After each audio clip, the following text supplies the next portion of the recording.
Welcome. Happy Black History Month. Happy February.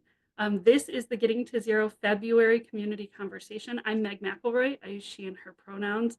I'm the Director of Special Projects at AIDS Foundation Chicago, and I lead our Getting to Zero work. I'm really thrilled that folks have decided to join us for their lunch hour, so settle in. If you need to be microwaving something, if you need to grab a beverage, I'm really excited for the conversation, and I hope you enjoy.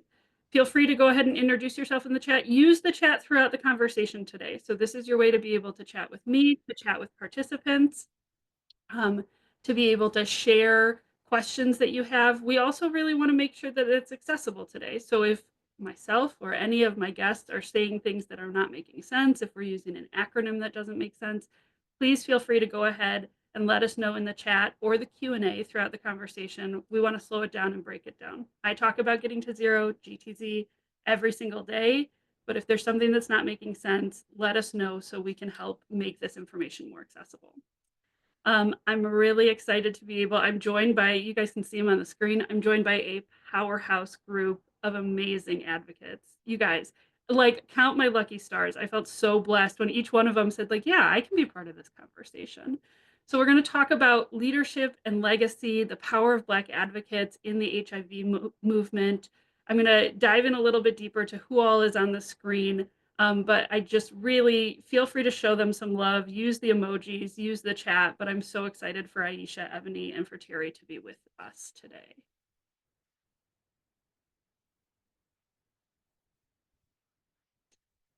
As we move into today's conversation, I'm going to be keeping an eye on the chat as best I can. But as we move into today's conversation, I'm going to drop links in. I'll share the slides out. It's really important that we center ourselves, that we reflect on the history of this conversation, that we take a moment to ground ourselves, who has come before us, and really honor and elevate people in this space. So I'm going to go ahead and read the opening statement that we have here for Getting to Zero for folks. AIDS Foundation Chicago and Getting to Zero acknowledges that racism is a pervasive public health crisis that continues to impact the health and well-being of individuals and communities, especially Black, Latinx, Indigenous, and other people of color. This crisis is rooted in systemic inequities that persist in our healthcare, economic, and social systems, leading to profound disparities in health outcomes, access to resources, and opportunities for thriving. In our work at Getting to Zero and AIDS Foundation, we commit to confronting these inequities, advocating for justice, and centering the voices of those most affected by the crisis as we strive to build a more equitable and inclusive future. While this conversation is occurring virtually, I'm located in Forest Park in Illinois, just outside of the city. Please feel free to drop where you're joining us from. AIDS Foundation's offices are located in what is now known as Chicago, on the traditional homelands of the people of the Three Fires, the Potawatomi, the Ottawa, and the Ojibwe, as well as the Menominee, Miami, and Ho-Chunk nations. Chicago was a site of trade, travel, gathering, and healing for more than a dozen other Native tribes and is still home to over 100,000 tribal members in the state of Illinois. We understand the grave harm that settler colonialism, including theft, violence, and broken treaties, brought to these lands and the people. Nevertheless, the people of the Three Fires continue to live throughout the Great Lakes region as they have for centuries. Today, we acknowledge the people of the Three Fires as the traditional stewards of this land and remember their ancestors who resisted and their descendants who resist and remain. Thank you very much for taking that moment with me. I encourage you to go ahead and use the link in the chat to explore, if you're joining from outside the Chicagoland area, who traditionally are the stewards of the land that you're joining from, and honor and elevate those folks. So we're not just here because it's Black History Month. I'm excited that we are, but now more than ever, we need to celebrate Black History Month. But we also are here because Black leadership has always been at the foundation of progress in the fight to end the HIV epidemic. Black advocates, Black healers, Black truth tellers have been leading this movement since the very beginning, and not just in moments of visibility, but in the daily relentless work of caring, building, and demanding change. As I prepared for today's conversation, as I thought about the questions or how do we want to tie the conversation into our work for Getting to Zero, I was really drawn to the wisdom of the late transformative leader, Bell Hooks, who I want to share this quote that's on the screen.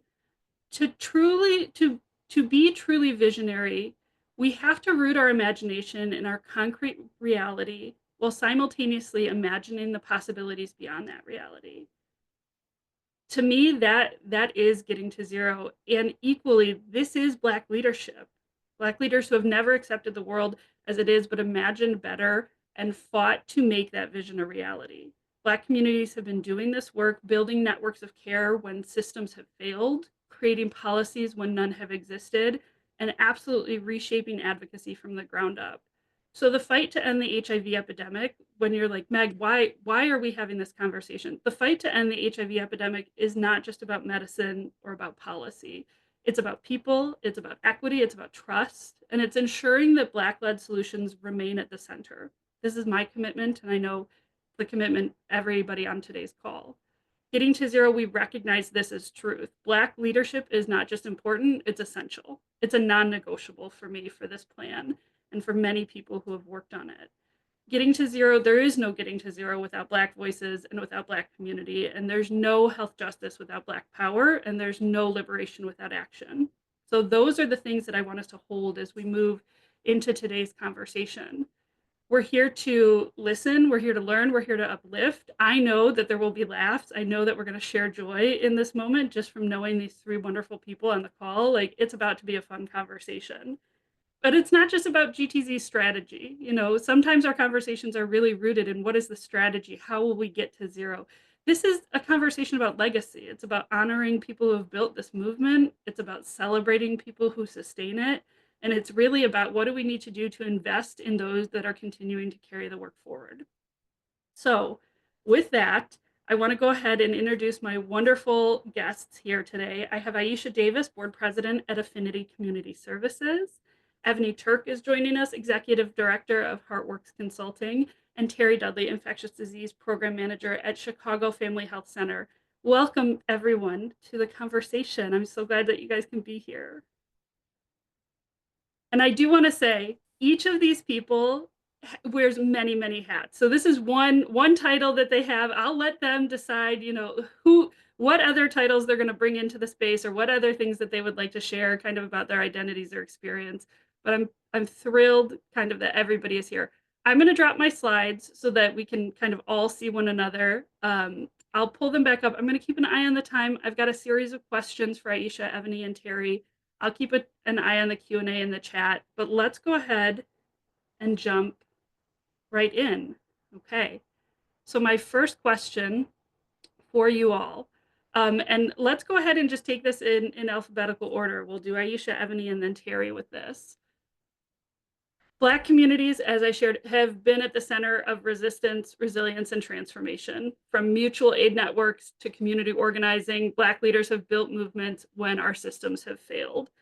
What does the strength of Black communities mean to you in the fight against HIV? And Aisha, and then Evany, then Terry, how does that strength shape your own journey in this work? Oh, that's a good one. Good afternoon, everybody. Happy to be here and be a part of this conversation. And I'll start with just talking about affinity a little bit and then honing in on the end of that question about what it means for me personally and how I kind of adopt things into my personal journey. Affinity is a nonprofit that is based on the South Side of Chicago that focuses on work for the LGBTQ Black community, and a particular focus on Black women. And what that often means is that in conversations, people do not assume that there's a connection to the HIV epidemic or people living with HIV, which is false. We all are very clear on the fact that our communities are interconnected. And a lot of times what that means is that chosen family is there to support in ways that our birth families aren't. I realized just how important the work was through our COIL program, which is where we had some peer-to-peer education around HIV, specifically for other Black women on the South Side. That way people could leave the space and go out into the community and talk about things, to either disprove misinformation, to share resources, to make sure everyone knew what is available and is actually medically accurate, to make sure that folks are able to protect themselves and also connect people to care who they know might need to be connected to that care. And then on a more personal note, this is like what I realized as an adult, but as a child, I didn't really understand and grasp the ways that my family was already doing work in connection to the epidemic, right? When I was younger, there was a very close family friend who was like an adopted son for my grandmother. Um, and he not only walked my brother and I to school, but he was there in all of those moments that were really close family times to just kind of show up. And what I didn't realize until I was older and had a very like real and upfront conversation with my mother is that when he passed, he died from complications related to AIDS. I had no idea. But what I did realize upon reflecting on how often I saw him, how close he was with my grandmother, how they loved to talk about costume jewelry together, I realized that he had found family with us. And a lot of times back then, because I was born in the 80s, just to date myself a little bit, back then, people were still figuring out the science. People were still trying to understand how to stop the spread. People were trying to figure out like what it meant to be safe around other people. And that was a time where people faced a lot of rejection. And that on top of all like already existing racial stigma meant that gay Black men, like this person who was a really close family friend, were almost exiled from their communities that they grew up with.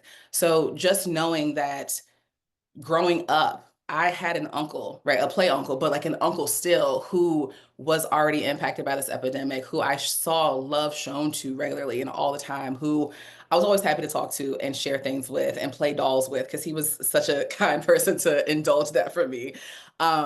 But knowing that and like knowing that that is part of the life that I grew up with and the understanding, the consideration, and I feel like part of that like revolutionary thing that we think about and liberation that we think about means that regardless of diagnosis, regardless of income, resources, whatever, regardless of how our like families that we're born into treat us, we are able to find community. We're able to find space where we can just be ourselves and still be loved.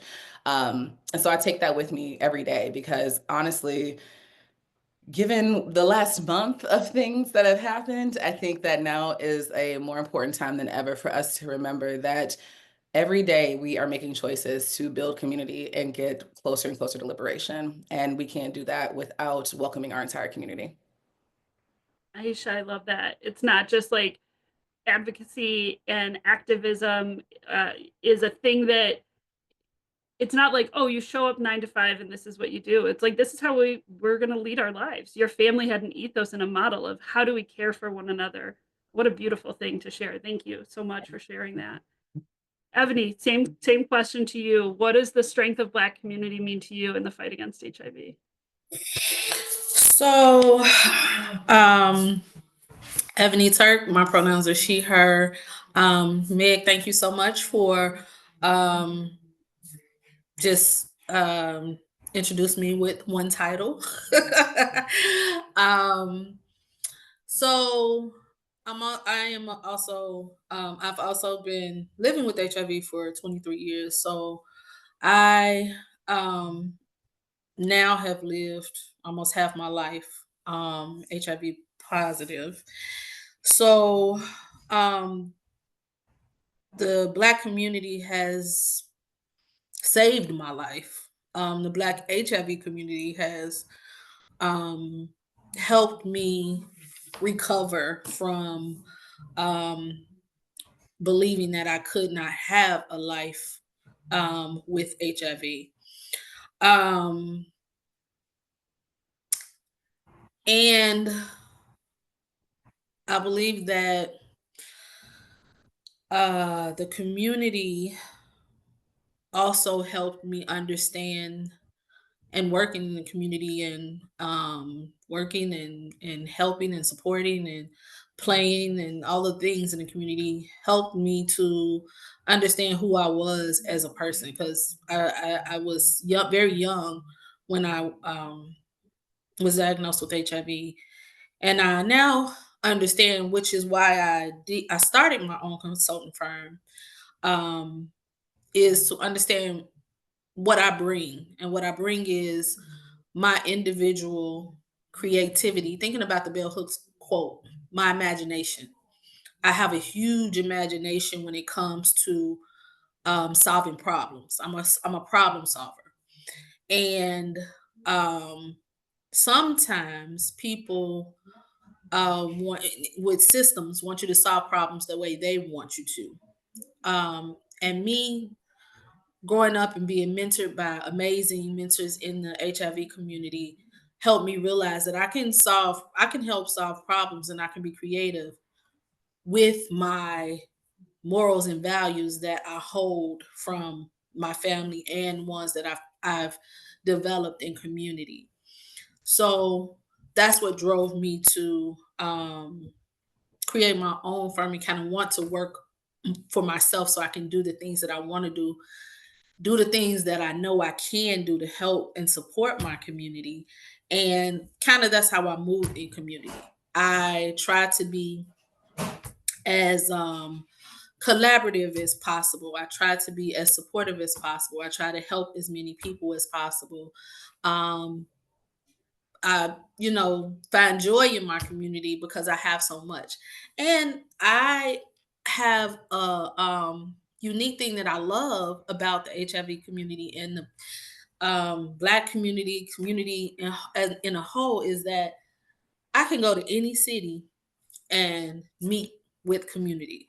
That is so amazing and important for me because I never feel alone. No matter where I'm at, I never feel alone in the world because of the HIV community. So that's why it's important to me, and how we will end the epidemic is with each other and supporting and helping each other in all of those ways. Thank you, Ebony, for sharing that. And I wrote down, I'm not prepared. I don't know who said this quote. So if you do know, drop it into the chat. But Ebony, I feel like you are the embodiment. I've seen if other people on the webinar today have been blessed and fortunate to see Ebony speak, the way that you command a room and the energy that you bring, it's no wonder to me that you never feel alone. But I wrote down, if you can dream it, you can do it. If you can believe it, you can be it. And that Ebony to me, as you were speaking, I know that has been an example to you. There have been people that mentored and supported you, and I know that's who you are to people on the call today. And so I just appreciate your presence in that answer. Carrie, question to you, my friend. So what does the strength of Black community mean to you in the fight against HIV? How has that shaped your journey? Yeah, I'm like, how do I follow those? I know. So first and foremost, hello everybody. My name is Terry Dutley. I am an infectious disease program manager with Chicago Family Health. We serve the South Side, far South Side, and we have a clinic on the Southwest side. So with that being said, we are pretty much spread out. And I guess when I think about like Black strength in the community and how it's rooted in the work that I do, I think about my experience in just coming into community.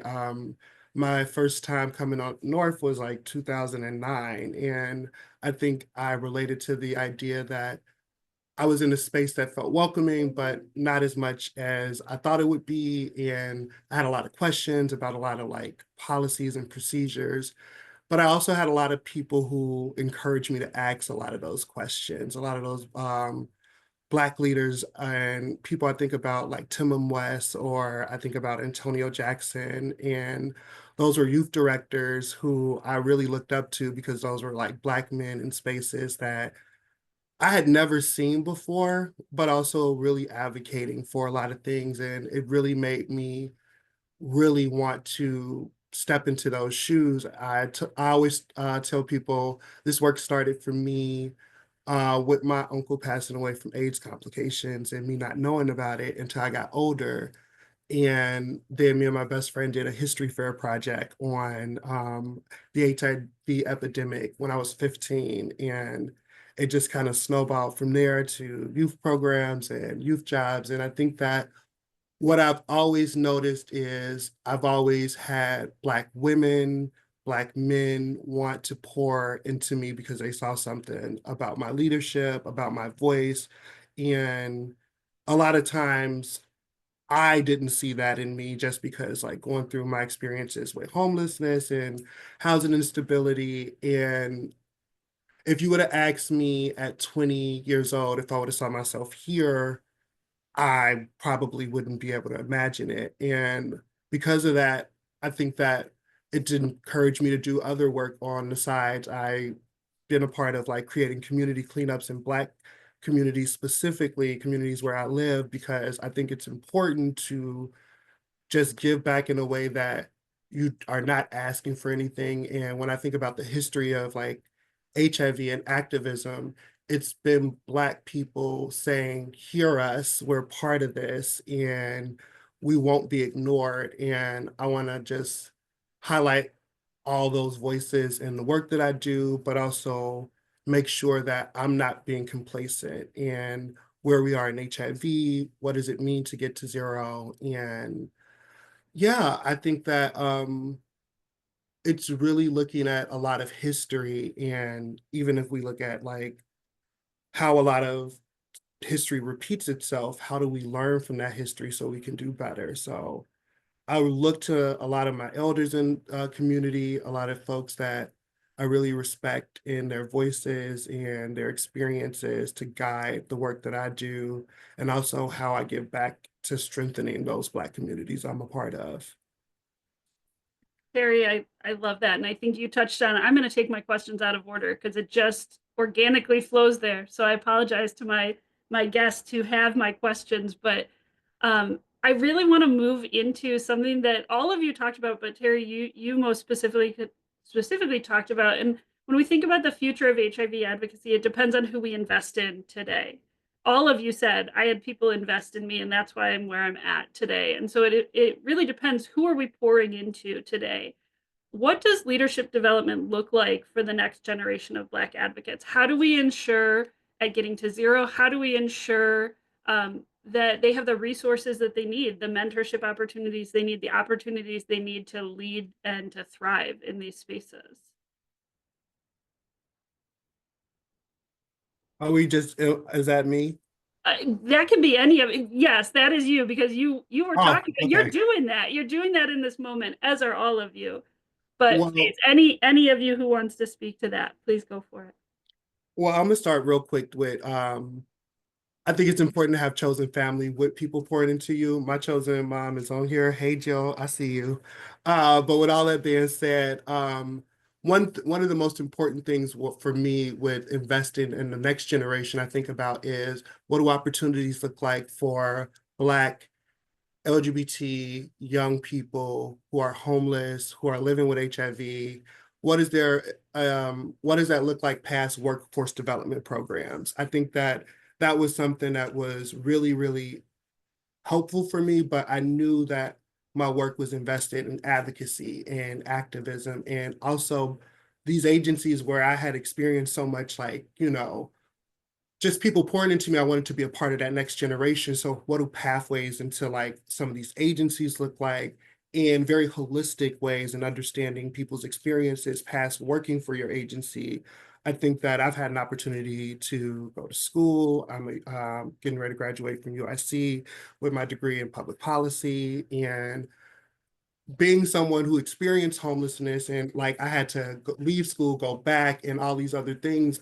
I It was not easy. It took people to pour into me. It took me to have established family who was like, if you need food, I'm going to make sure you're eating. If like, and it's a lot of stuff that seems unconventional, but with what we are going through right now, currently with policy, healthcare, and even people just invalidating identities, it's important now than ever that if agencies are committed to getting to zero, they have to be committed to that next generation of community members who want to do this work and creating those pathways, because those are the biggest advocates for getting to zero. We know community's voice, we know community's worth, and I think we need to really figure out, how do we invest in like not just getting them to work at our agencies, but also getting them into positions where they have college degrees, where they are shaping what policy look like and civic action looks like in their cities. And that's really important to me, because from my experience, I've been able to really shape what, it's more than just like housing instability and youth being homelessness. It's about, what are housing policies? What are eviction policies? Do we need to relook them? And also understand that there is a systematic oppression to people of this identity when it comes to housing in our city, and how do we reshape those policies to address that? And having those conversations have gotten me a lot farther than I guess like just me being mad about something and keep repeating it. So yeah, I'm gonna let other people talk, but I thank you. Ebony or Aisha, would either of you? Yeah, go ahead, I Ebony. just want to say I love that, Terry, around not just being mad about something, but learning, getting education, and then doing something about it. That is amazing. I will just say that shaping new leaders means giving of your time, intentionally giving of your time, because new leaders that come from community need time to um, they need time with someone who cares. They need time with someone who can see leadership in them, who can see skill in them. They need that encouragement poured into them. They also need resources. They also need opportunity, giving opportunity, and then supporting with that opportunity. Um, One of the reasons why I did another reason why I did the consulting is so I can get and help other people get um, do work that I know they can do, although they may not have a degree, but as long as they got that creativity, as long as they have skills that lend them to what it is that need done, even if it's something as simple as calling people or whatever, it can be done, and it gives it motivates them to do more, motivates them to then want to, oh, let me go to school, let me go to college and get a degree. How can I do that? And we support that, and we give the resources and help them along the way, and eventually they go off. And I've had I've had mentees go off and do amazing things, and then they support um, more advocates and more people to help eventually end the HIV epidemic. And I'm confident if we continue to do that, and if more people do it, that we will get there quicker. And yeah, I'll just stop there. I love that, Ebony, that it's, small actions today, something seemingly so small, picking up the phone and calling somebody that, you just had a conversation with on a webinar, somebody that you saw on a webinar saying like, hey, this really meant a lot to me, what you said, or, following up, providing that opportunity. I love it. First and foremost, I don't know, Terry, if you saw the love that you were getting in the chat, but everybody's thrilled about this degree, and congratulations, because, the systems we operate in are incredibly broken, and we all know on this call, we know in getting to zero that lived experience far outweighs any degree that somebody could have. And we know that the world in which we're operating in, the reality, the concrete reality which we are standing in right now, tells us that a degree will open doors, or a degree allows you to go ahead and move forward and do things. But I think it's beautiful, Ebony, what you were saying, that it's like the small actions that we can take today might have long-standing ripples that we might not even understand far down the road for us. What a beautiful thing. Aisha, I saw you come off mute, so I'm going to hand it over to you, and then I'm coming back in with my next question. Awesome. First, +1 to everything that both Terry and Ebony said. I couldn't even repeat it if I tried. But there are two things that came to mind, and part of it is related to what Meg was just saying. So as someone who is not living with HIV, I know that one of the most important things that I carry with me in this work is holding tight the phrase, nothing about us without us, because one thing about either training advocates, mentoring folks, helping people, passing batons, all of that, there's no way that my voice, regardless of how many degrees or how many honors I have, will matter before anyone living with HIV. So I think that it's important for us, especially those of us who either are career advocates or those of us who move up in the ranks in agencies or organizations or even in community, we have to remember that there's nothing in our experience that will ever overshadow the experience of someone who's living with HIV. So I think that that's like one of the things I have to remind folks in this space is that yes, it's great that you've done work. Yes, it's great that you have however many decades behind you. And also, there's nothing that we can do that will ever overshadow the voice of someone who's actually living with HIV. So that's the first thing that I think is extremely important. The second is succession planning. And I mean that across the board when it comes to agencies, organizations, community groups, all of that. We have seen what happens when our movements get strong and our leaders get targeted. That doesn't just mean community advocacy and organizing like that, but it also means the way that different organizations are being targeted right now, the fact that there's legislation passing that will help organizations be targeted for the work that they do. This means that we cannot rely on the leaders today to be leaders forever. And if you're not preparing the next generation of leaders, then we are setting our movements up to fail. There's no way to get to zero without us making sure that we have people who are behind us ready to take the mantle and carry it forward. So I am someone who deeply believes in making sure that whatever it is that you're able to do today, you're prepping someone to do it tomorrow. And if you're not, you're setting yourself up to fail and you're really doing a disservice to the movement. So those are the two things that I kind of carry with me to make sure that the work stays rooted and grounded in what it is that we're trying to make sure is supposed to happen, what we are dedicated to, what we are saying is the point of this work, and then actually embodying it and making sure that that is what continues to go forward.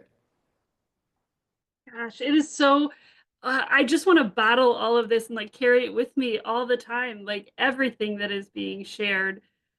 We could spend an hour just on each one of these answers, and the wisdom, the collective wisdom that is in this room and further on this call as part of this project is just amazing to me. I feel so blessed and so fortunate to not only be here, but to be a part of getting to zero and doing this work. But part of what I think my responsibility is, my job here at AFC and getting to zero, to really be a critical lover of GTZ and to say, hey, we're doing amazing, awesome, wonderful things, but we know we have room for improvement. We know we have areas that we need to lean into, stretch into, grow into. And so I want to talk for just a minute about how Getting to Zero is committed to improving health equity, ensuring Black communities remain central to the fight to end the HIV epidemic. But what are some ways that Getting to Zero, and by extension, all of the organizations and individuals who are doing this work, can really better elevate and sustain Black-led solutions, Black-led organizations, and Black leadership in this movement, and specifically in GTZ?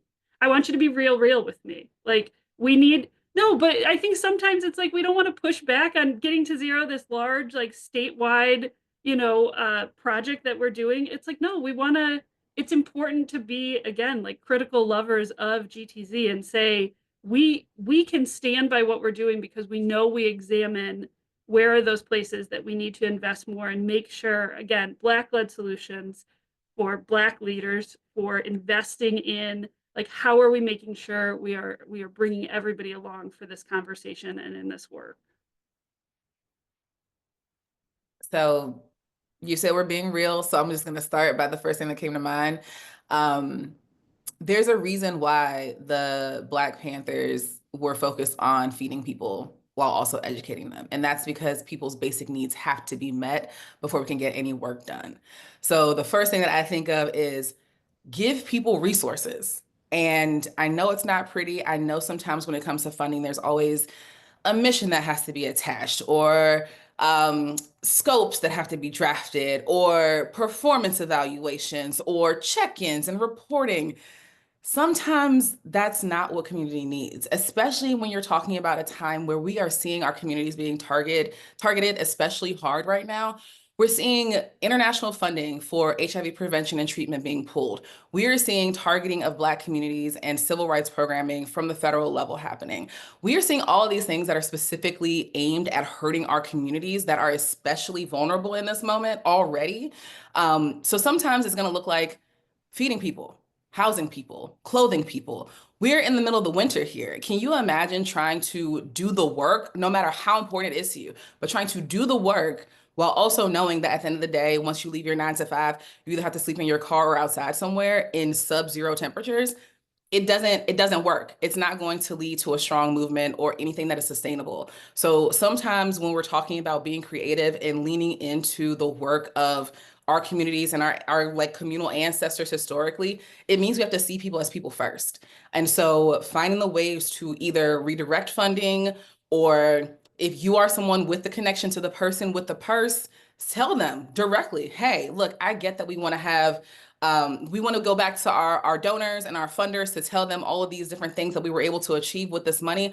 But also, we have to make sure that the people who are doing this work to get those achievements to happen are living, are able to not just survive, but able to get past that. So I think that one of the things we have to remember is that we can't act like a movement is just a theory. It's not just words on paper. It's not just languages and speeches. It's about people. And without each individual person being seen as a human first, we're going to lose sight of what it is that we're actually trying to achieve.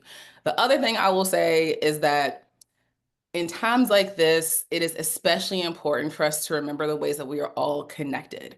We are seeing intentional targeting of the most vulnerable people right now on purpose, because the more that we can see people who we think are either on the outskirts of society, who are not like us, who are so different that we can't even imagine seeing eye to eye, let alone rubbing shoulders with them, that ostracization and alienation of those communities is just a pathway to us directly, right? So the targeting of trans youth, the targeting of people living with HIV, the targeting of reproductive rights, the targeting of government employees right now, all of those things are a setup for dismantling even more systems, dismantling even more communities, and causing even more chaos. So in these moments of chaos, remember that what is happening to people who are down the street, around the corner, across town, across the country from you, it's gonna come back to you at some point. There's no way that this train stops with just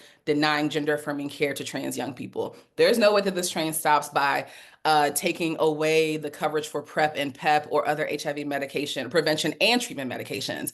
It doesn't just stop with attacking protections for reproductive rights. It's going to keep going. And the harder we fight right now to make sure that those things are not repealed or don't stay banned, the easier it is for us to make sure that we're building a stronger wall around our communities together. So there's no like pretty way to say it, but like give people resources and remember that all of these things are interconnected. And we have to continue to fight for all of us, or else we're going to lose all of us.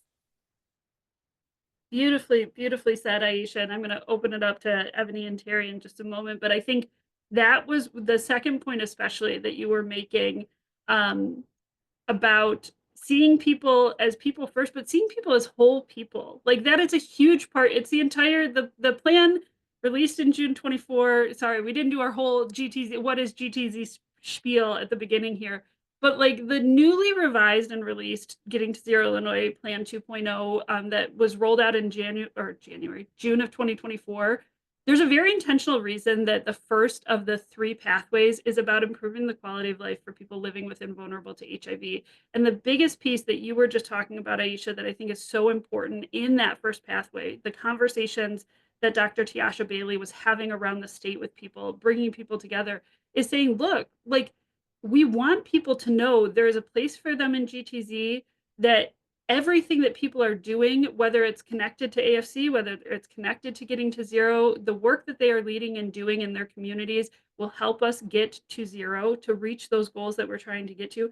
But first and foremost, people are whole people. We cannot just attend to the HIV needs that somebody might have sitting in front of us if we are not also attending to the housing needs and the food needs that somebody has, to the employment needs that people have.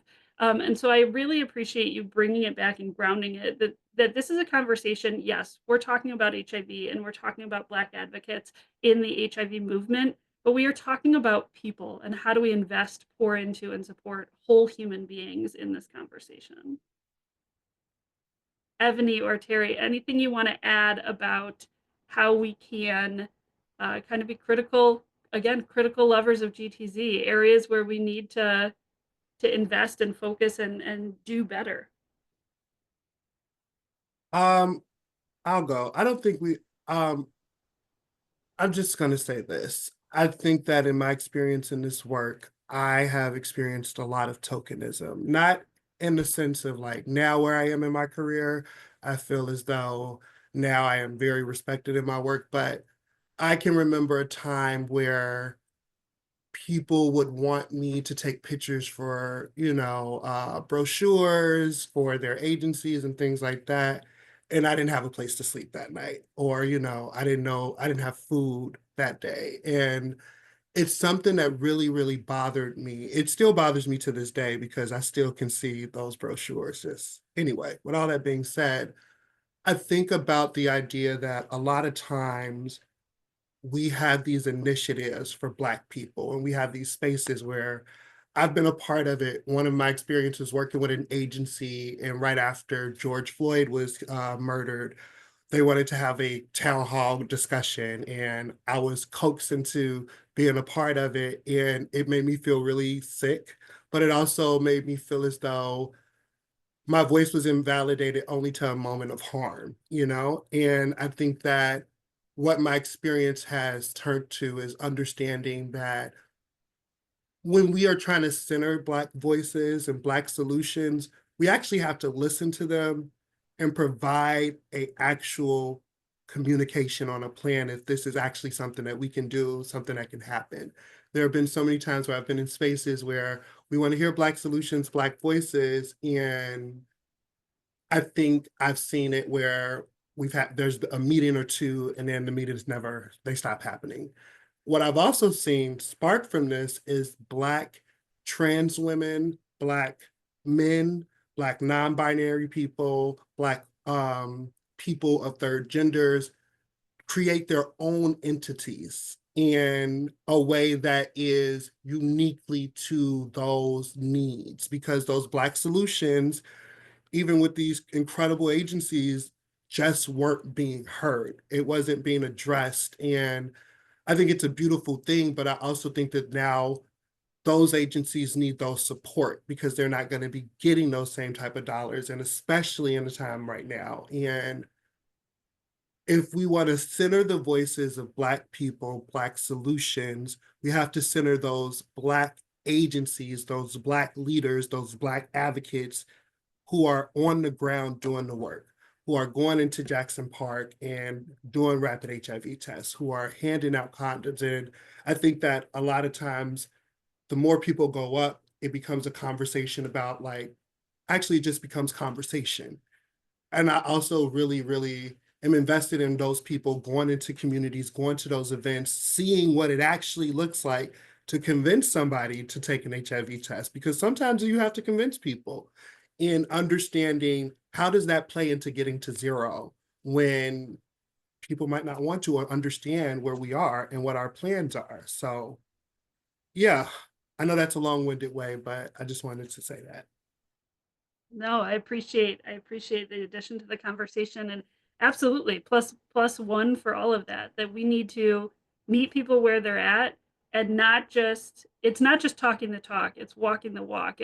It's meeting people where they are at in that moment and saying, look, like, my investment, I want to be here not because a plan tells me that I need to be, not because I think it looks good optically, but because this is the right thing to do, is to hold somebody's hand as they are scared for the first time taking an HIV test, not knowing what that result might be. That's a huge ask and a huge lift. But I know, especially when we think about folks who are peer navigators who have lived through this, who can hold somebody's hand and say, I've been in your seat. And I will tell you, it's scary, but we will get through this together. Like, what a beautiful gift that we can give somebody else. Ebony, I saw you come off mute. Please go ahead. Yeah, so I'm gonna say I want people to remember that the HIV community from the beginning changed the whole course of how public health is done. Like, people learn from us. People take our strategies and implement them for other um, areas of focus. So we have been creating and fighting and doing all of the things that we need to do to get even to this point, right? Even to this point. So we know we can get to the finish line, but I think where we fail, and I'm going to specifically talk about AIDS Foundation of Chicago since we're here, and it's the lead of the GTC, well, one of the leads of the GTC plan. AIDS Foundation of Chicago has a unique position in Chicago. I remember when I started doing national work, I thought everybody had an AIDS Foundation of Chicago. I mean, the AIDS Foundation set up. And they do have AIDS foundations, but they're not set up like AIDS Foundation of Chicago is, which is AIDS Foundation of Chicago kind of has a connection to so many community organizations, people, advocacy. It's a connected entity, right? And although connected, sometimes can seem siloed because one area may not talk to the other. But I think if there was more, one, taking a step back and say, how are we really doing our work? Are we really reaching the people that we need to be reaching to hear from them? Because as my two co-presenters said, people need housing, people need healthcare, people need food, those things. AIDS Foundation of Chicago has resources that they can give. And I've heard before, we have this hub and we have this. Yes, but my biggest advice was going to be communication, because you may have it, but the people don't know that it's there, and it's sometimes inaccessible to who you're trying to reach. It might be accessible to me, but it might not be accessible. I have a whole group of young ladies who were born with HIV who it's not accessible to because they can't ever get anywhere because they got babies. And nobody ever thinks about those people, or people, it's a lot of populations who you have context, who you are connected to, or they get your information, but they don't know how to come to get it. And some who don't even know you exist, and you've been existing for a while, and there's just not enough. There needs to be a better communication plan to get the information to the people that really needs it. It should not be a status quo of, oh, we sent out an email, oh, we posted a flyer. Like, there are multiple things we can do if we get together and think about who are we really trying to connect to. And we're trying to get information from the people who really need it, the people who are out there struggling with these issues, so we can end this thing. We need to know what they're thinking, we need to bring them to the table. But in order to bring them to the table, like they both said, how I always bring people to the table.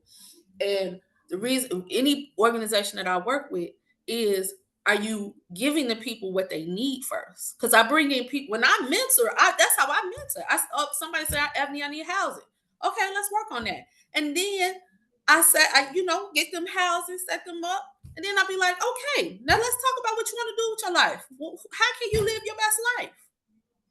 So that is what Chicago is so unique in that they have an AIDS Foundation of Chicago and all of the other agencies that can come together. Like, everybody know everybody. So why we can't have all of the information together and create an amazing communications plan to get that out to the most needed people in our city? It's because we don't take time, because we're so busy. We got to do this, and this, and we're not thinking we can do all of that. But we need to regroup, and we need to figure out how to really have impact instead of just doing, if that makes sense. Let's figure out how to impact instead of just doing all the time. Ebony, I love that. Yeah, like, it's not just about doing the work, and it's not even just about how we talk about doing the work, but how do we actually, again, back to Terry's point, back to even Aisha's point, how do we connect with people fully to bring them into this conversation? And I'll even go one step further. I'm not so arrogant to think like I'm doing it all the right way. It's like, there are people who are having these conversations that it's like, I hope to have the privilege, as I continue my time here and getting to zero, to be pulled into those conversations, not just me going into communities, but allowing communities to flourish and getting to be a part of that, connecting with people right where they are at. And I think, to your point, Ebony, absolutely. We must do a much better job. We are pouring resources into the work how are we making sure that that actually reaches people that we want it to reach, and not just doing it for an annual report or a cool social media graphic, but like really making sure we're touching the people's lives that need it most in these conversations.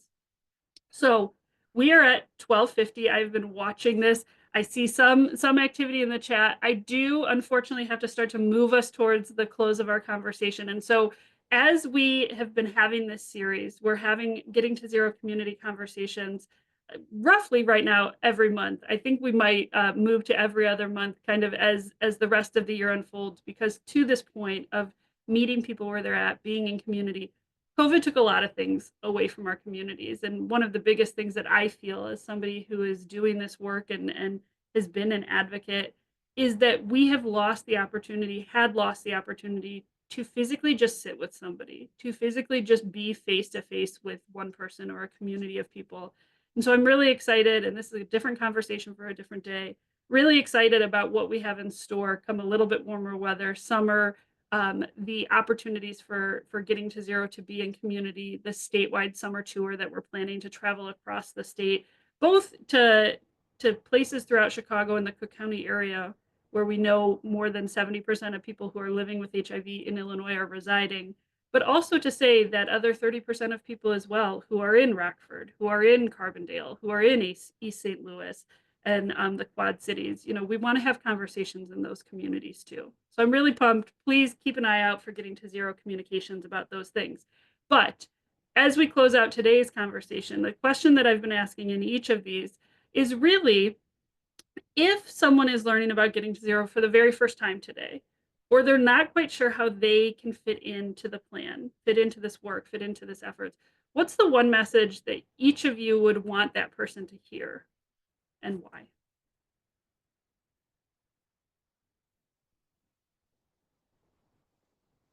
Trust the power of your own voice. I think that, and it kind of even touches on the anonymous question in the Q&A. There are ways, like Ebony said, where the work or the plans or the strategies that we have can end up being co-opted by other people, or even like Terry said, our faces can even be used to promote something when we ourselves are still struggling. Remember that your voice, your presence, the things that make you who you are can never be replicated. The work that Black communities have done cannot be replicated outside of our community in the same way, because it is something about us that makes it specific to us. And so trust that the unique things that you're able to bring matter, that your voice specifically matters, that when it comes to doing work and advocating, even if you're not part of the community, you still get to lend your voice and bring your unique experiences and talents to the table, and do so to make sure that the things that need to be uplifted are uplifted. One thing I'll say is, like, at Affinity, some of the conversations we have are the fact that a lot of the work under the umbrella of HIV prevention and treatment is that cisgender Black women are not necessarily considered as a priority community when it comes to getting this work done, even though we've been caretakers throughout the entire epidemic time, like whether it was for our family members by blood or our family members that were chosen. We have been the caretakers. We have been the historians. We have been the people to make sure that when we lost somebody, that person was honored and that person's memory continued forward. And so whether it's about talking about PrEP or PEP, like I saw mentioned in the chat, making sure that people in our community are able to take care of themselves, even when those commercials that we see on TV or on streaming don't look like people who look like us or aren't talking about the way that it might impact us specifically, we have to remember that we still have a reason to be a part of this movement. We still have a reason to lend our voices to this movement. And without our voices, the reach just doesn't get to where it needs to be. So I would say, remember that there will never be another you. The universe conspired to make you who you are. You are a one in a, like, Google of things. And I mean that by that giant number of what a Google is. Like, you are one in that specific big number, and only you are you. And that voice matters regardless of your lived experiences, regardless of whether you have degrees, licenses, honors, a home, an address. None of that matters, because that voice of yours is still powerful and still meaningful, and it's still needed in this conversation. And I quickly piggyback off Aisha, because that was so powerful. And it's the same thing I was gonna say, like your voice, your experience, your power.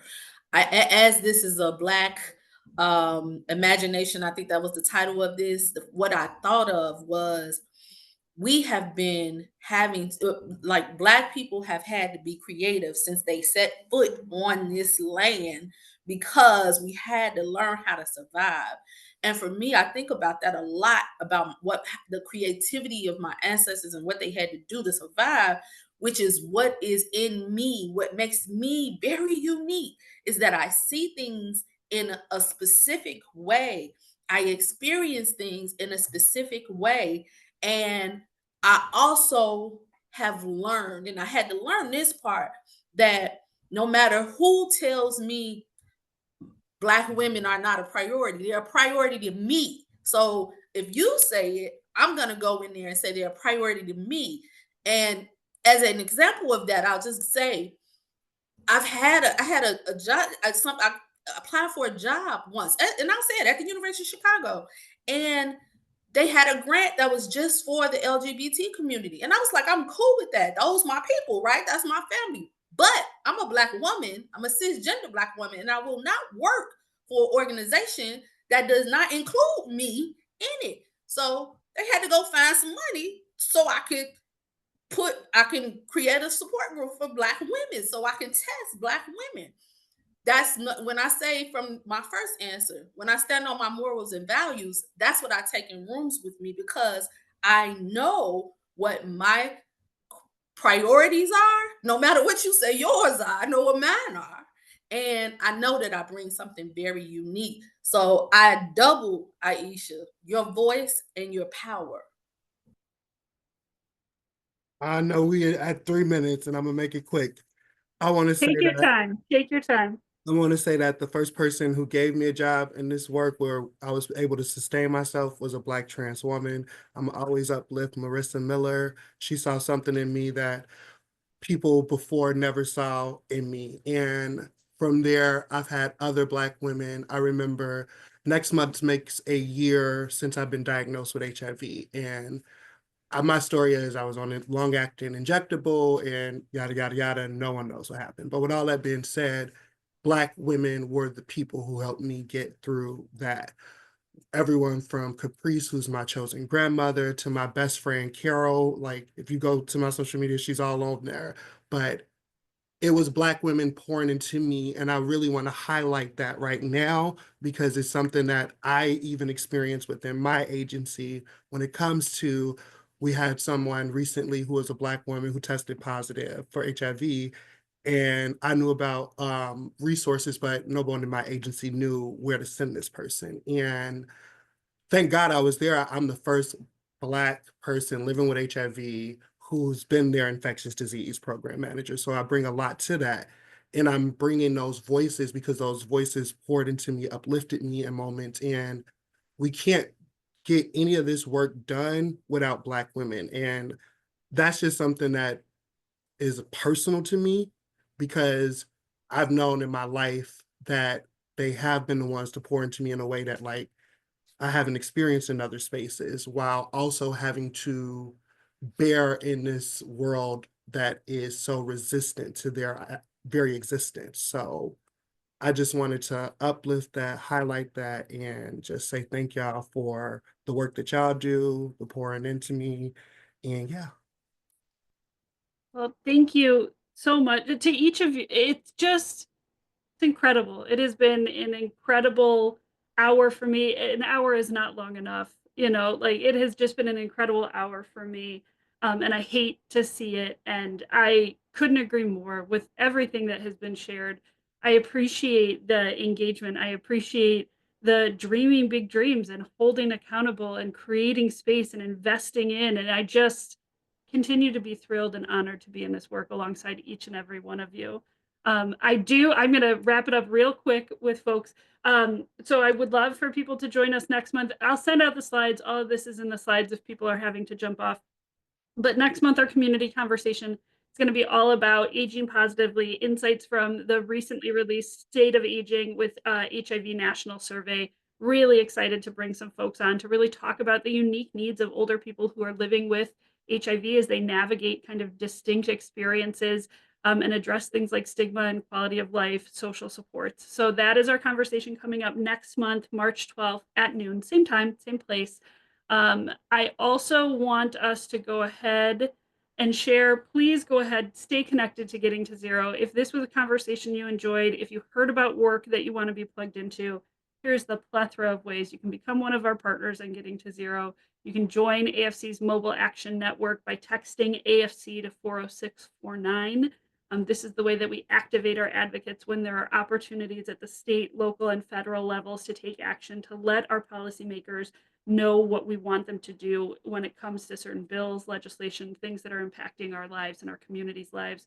And finally, if you want to sign up for Getting to Zero's Beyond Zero newsletter, we put out a monthly newsletter that really talks about the work we're doing in the plan, opportunities like this that are coming up, and ways for us to highlight partners that are doing this work. So please feel free, use the QR code, use the links once we go ahead and send this out via email.